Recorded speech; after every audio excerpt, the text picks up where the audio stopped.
Dan yang menarik juga dari keadaan kemarin adalah IHSG-nya net sell dan memang paling besar itu terjadi di bank-bank tersebut nih Diana. Dan kalau dilihat dari keadaan kemarin sebenarnya itu normal atau tidak sih? Ini kalau dilihat memang seharusnya mereka bergerak di zona positif ya. Tapi kalau nggak dari keadaan ini mungkin masih bisa ada terjadi koreksi sementara atau mungkin koreksi sedikit lagi.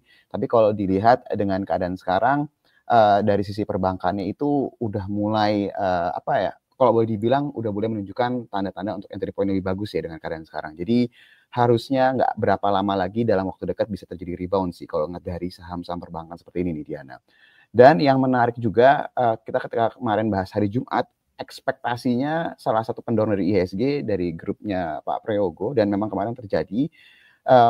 Cuma memang yang kita mau lihat itu adalah IHSG itu naik nggak cuma dari sisi saham-sahamnya Pak Prayogo aja ya, tapi pengen juga terjadi dari sisi saham-saham big banks dan juga blue chips yang lain. Jadi ekspektasinya atau harapannya dalam beberapa hari ke depan kita bisa lihat terjadinya rebound sih kalau melihat dari keadaan yang terjadi Jumat kemarin. Itu yang pertama. Nah, melihat dari keadaan ini terpaksa mau nggak mau kita cari lagi Diana ide apa yang kira-kira menarik, saham-saham apa Yes. yang memang punya cita tersendiri yang terkorelasi dengan kebijakan Donald Trump. Sebenarnya di Indonesia sendiri ada beberapa sektor yang sebenarnya bisa dikatakan dia relatif netral atau mungkin positif dengan kebijakan si Donald Trump itu sendiri. Jadi yang mau saya angkat salah satunya itu adalah dari sisi lahan industri ya, Diana. Tadi Ya. Iwan sempat bahas salah satu saham di lahan industri. Jadi buat my friends bertanya kenapa apa hubungannya dengan lahan industri. Jadi dengan adanya kebijakan si Donald Trump, apalagi dia menaikkan tarif dagang, terus juga memungkinkan barang-barang dari Cina itu lebih lebih susah lah masuknya ke US itu sendiri.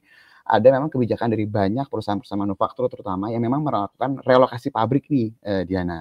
Jadi Hmm. si perusahaan-perusahaan ini dia pindah dari Cina, dia cari tempat-tempat lain. Memang bisa dikatakan Indonesia bukan menjadi satu-satunya tujuan utama.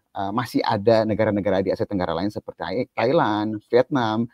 Kita bukan yang nomor satu, tapi kita bisa menjadi opsi. Salah satu opsi lah melihat dari keadaan saat ini. Nah, kalau dilihat dari cerita ini, seharusnya salah satu yang diuntungkan itu adalah lahan industri seperti SSIA, ya yang kita lihat memang salah satu yang diuntungkan dari keadaan ini.